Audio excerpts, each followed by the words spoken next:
presented by DNS Entertainment। प्रेम से बोलिए बीना वाली मैया की।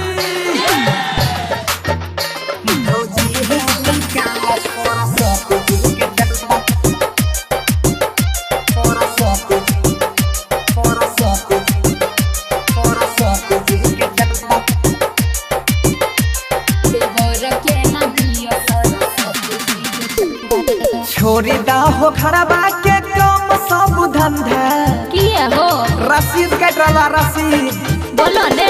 छोरी दा हो खड़बा के कम सब धंधा भौजी है बोलो ने। भौजी है निकाला सरस्वती जी के चंदा भौजी है जल्दी दह सरस्वती जी के चंदा जल्दी जल्दी निकाला ए नाम लिख रे लागल छै लॉकडाउन काम चले मंदा। ए देवर जी सुनै छो ने। लागल छै लॉकडाउन काम चले मंदा देवर हो।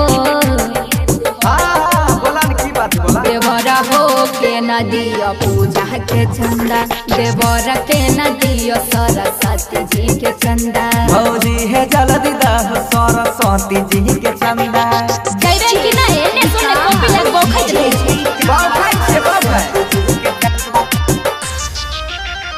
भटिया के सीतामढ़ी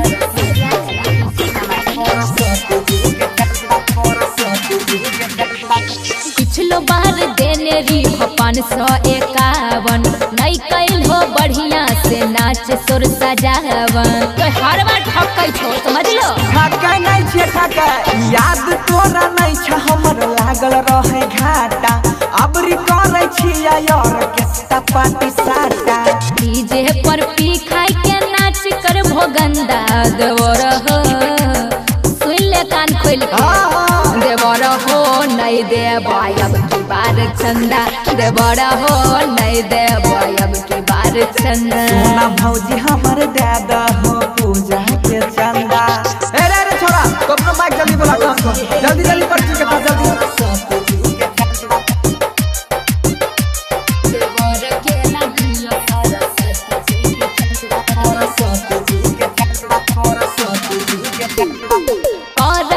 जब हमरा इतना तू जिद हो काटी ले 251 के रसीद हो 200 से कम में चलता है हमर भौजी 500 गइन छिए महंगा वाला पंडाल मूर्ति 200 300 देबो ते होते के न पूरती सोनू मनीष बंसी पर जैत फंदा देवर हो बोला नंबर बुझ बोला एहो प्रसादी दैले ओइ हलेला पूजा के चंदा देवर हो लेले हई पूजा के चंदा जियो जिया हमर भौजी देला पूजा के चंदा जरूर आइयो मेला में अबरी बंसी एक प्रोग्राम छै शांति रिकॉर्डिंग स्टूडियो राजा जनमानसी।